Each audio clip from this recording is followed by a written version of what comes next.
Мінекей мен әр сенбіде өтетін ауыл шаруашылық жәрмеңкесіне келіп едім. Осыдан 1-3 сағаттай бұрын. Бірақ та жәрмеңке жоқ. Ол өткізіліп кетіпті 16-сында. Әкімдік менің ойымша мына жұрт көтерілмесін деген пиғылда жасаған ғой. Әрине оны көмкеретін мінекей біз халықтың қалауы бойынша, халықтың сұранысы бойынша деп келтіреді әрине.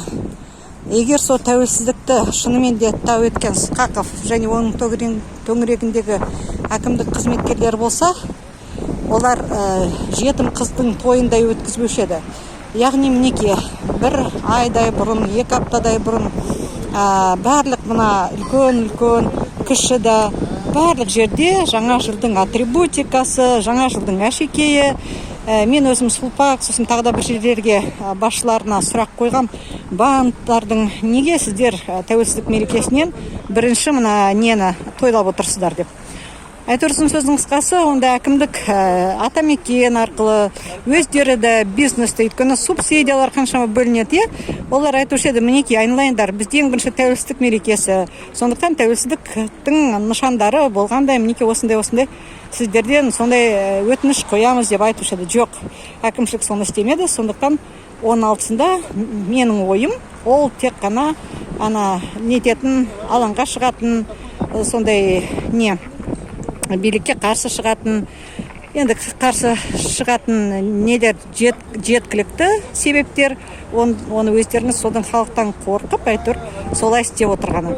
Енді қазір мына видеоны түсіріп жатқан мақсатым, қараңыздар, мынау масқара, қаншама бізде орман нетіліп жатыр, шабылып жатыр. Атамыздан қалған мереке емес, мына шыршаны жаппай нететін, шабатын.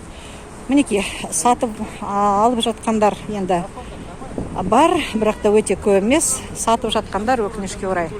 Мінекей қазақтар, мінекей қараңыздар, қанша шырша. Бізде мына ленточный бор дейді, ең үлкен ленточный бор бар.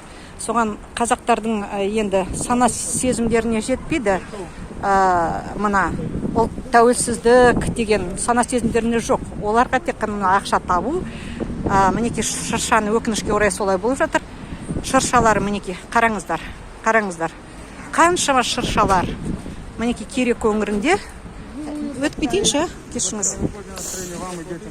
Мінекей. Өңкей қазақтар сатып тұр. Сәлмесі, барлық мына шыршаларды мінекей құртып деген сияқты. Тәуелсіздіктің несі неткен жоқ. Тәуелсіздіктің қалай несі тепкен жоқ. Ал мінекей осындай шыршаларды жаппай сатылымға қойған. Мінекей жаңа қаншама көрдіңіздер, қаншама шыршалар. Мінекей. Қаншама барлығы сатылымға қойған шыршалар. Қазір жәрмеңкенің мына жағына өтейік. Мынау масқара, мынау енді экологиялық апат деп мен өзім есептеймін. Қаншама мінекей осы жасыл желек, фитонцидтар, кислородты нететін шыршалар бізде шабылған барлығы. Мінекей барлығы сатылымға қойылған. Мінекей. Әкімдіктің рұқсатымен осылай сатылып жатыр. Көрдіңіздер?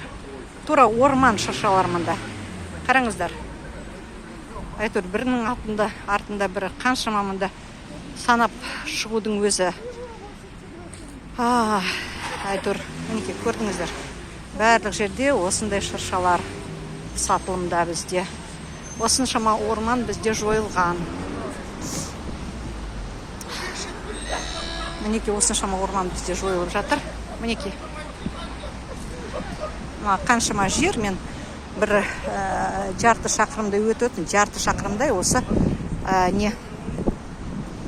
тым болмаса 300 метрдан кем емес. Мінекей осындай шыршалар сатылымда. Мінекей Сқақов бастаған өңірде осылай біз болып жатырмыз.